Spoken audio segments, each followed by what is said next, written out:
Our exporters are spread far and wide over the length and breadth of Australia. But as we've found out, it doesn't stop them from doing business with the world. Australia Post helps a lot of exporters overcome the tyranny of distance and do business with ease beyond our shores. Let's catch up with Australia Post Chief Executive, Christine Holgate.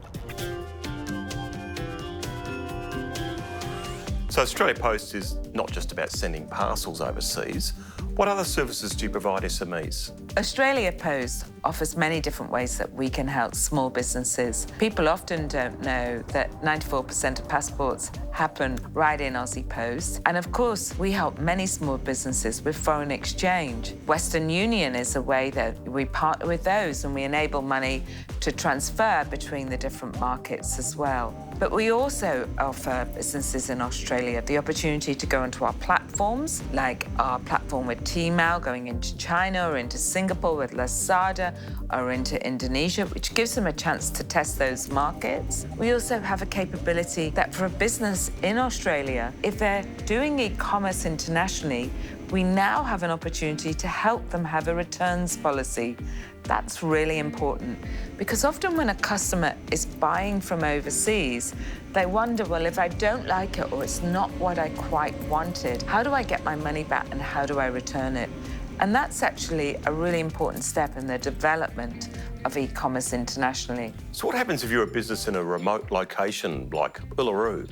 How does Australia Post streamline their operations? Often people think about the opportunities for Asia or even for e-commerce as something that's really just for Sydney and Melbourne. It couldn't be further wrong. If you looked at the top 10 fastest growing e-commerce markets of Australia, you'll be surprised to know that 7 of them are what would be classified as rural and regional.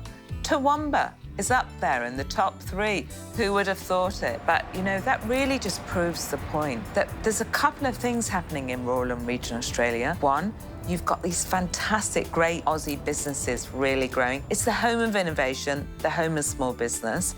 But secondly, you've got an increasing, changing population. So up in Toowoomba, the university there, it's got a big agricultural college, really interested by ASEAN markets. So you've got a lot of ASEAN students there. So you can actually see this benefit of having local knowledge and resources out in country Australia.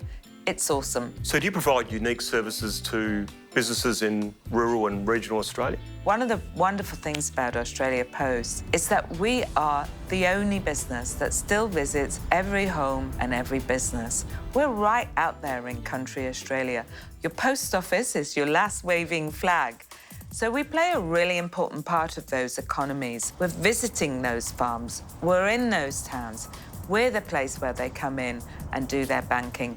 We're the place where they come in and send their money. We're the place where they come in and get their passports. There's many different things that we do in those small towns of Australia, which is really, really unique. And it's all about helping Aussies communities thrive. And that's what we're about. We're owned by the 24 million people of Australia. So what are the main barriers to Australians going international? Do you think it's formal barriers like tariffs, or is it just psychological, the knowing you've got the capacity to give it a go? There are several different things that I think will act as an inhibitor for Aussie businesses exploring this terrific growth opportunity. You just look out there and there are all these different languages, all these different markets.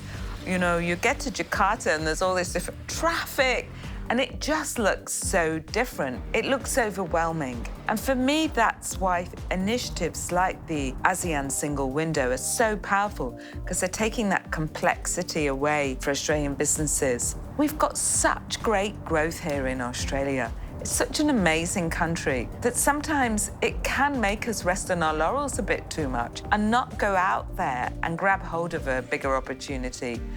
I don't think Aussies lack any imagination. I just think it's pretty fantastic here. But their businesses could be even more fantastic, growing in Southeast Asia and opening up to the world.